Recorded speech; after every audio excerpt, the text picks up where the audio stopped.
We've left the Bozo fishing village and are sailing to Niafunke, which is halfway between Mopti and Timbuktu, when we pass a boat identical to ours. See that box at the end of the boat? That is the toilet.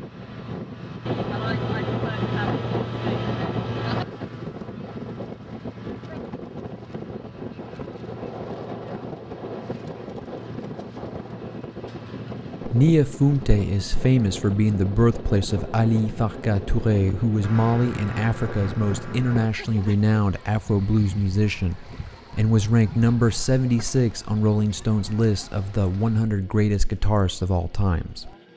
Name of this town? Niafunke. And why is it famous? Because Ali Farka Toure, the famous bluesman. Once again, Timo is haggling with a vendor for our evening dinner.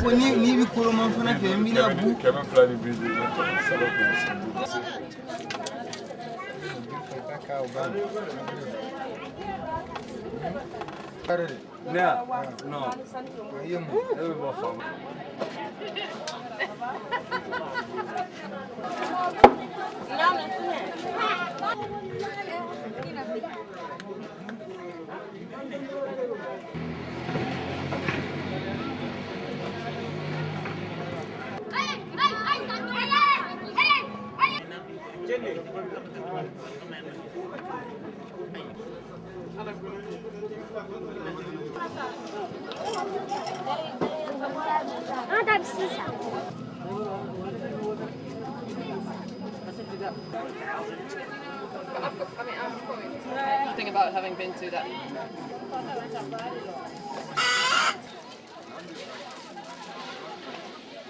Notice how the ethnicity of the people has changed.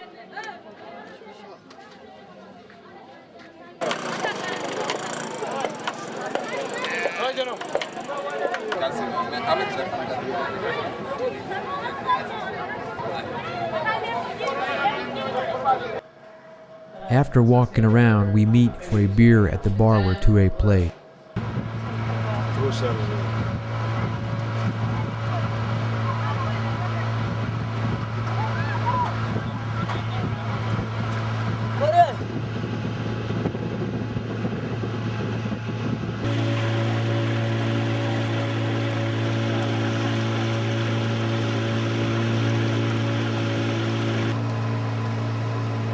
It's getting dark, and Timo tells his crew to find a place to camp for the night.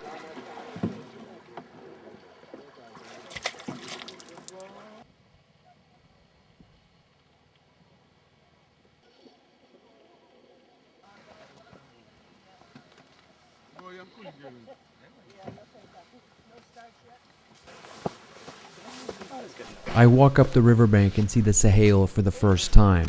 I hear drums and see people in the distance.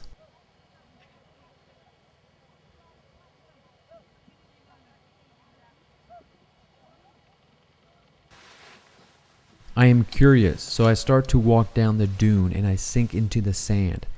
I'm amazed at how fluid it is.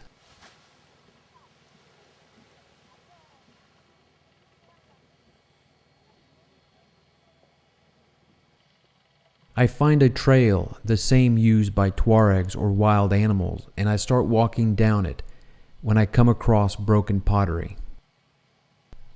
I bend over, pick up a piece, and examine it, and wonder how old is it. Has this piece come across the Sahara in a caravan, or was it made in China? What did you hold, and who owned you before you broke and were discarded? Now I understand why there are people out here. They are watering their herds at the lake. I am far from my camp and decide to head back, and as I do, I come across a dung beetle. The Egyptians revered them because they would appear in the middle of the high desert where there were no plants, life, or water for hundreds of miles. The scarab was linked to Hapri, the rising sun god, and was thought to be male only and reproduced by depositing semen in a dung ball, thus being self-creating and eternal. The next day, we are on the boat and sailing before the sun has even risen.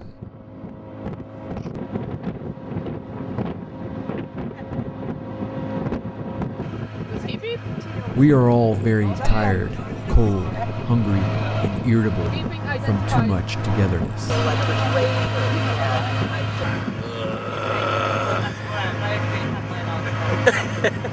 Hello, beauty. To prevent a mutiny, the crew is preparing our favorite, beignets.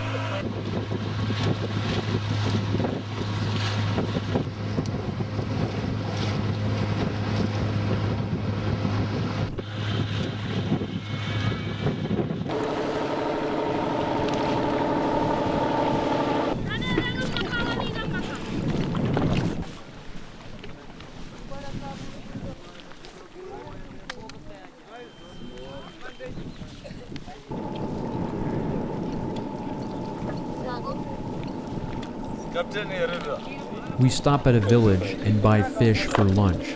I'm fascinated by all the exotic species they have in their basket.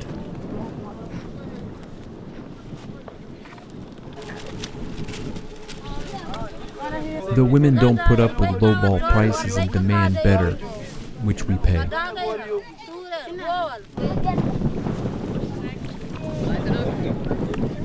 We climb back aboard our boat and continue our journey up the river to Timbuktu.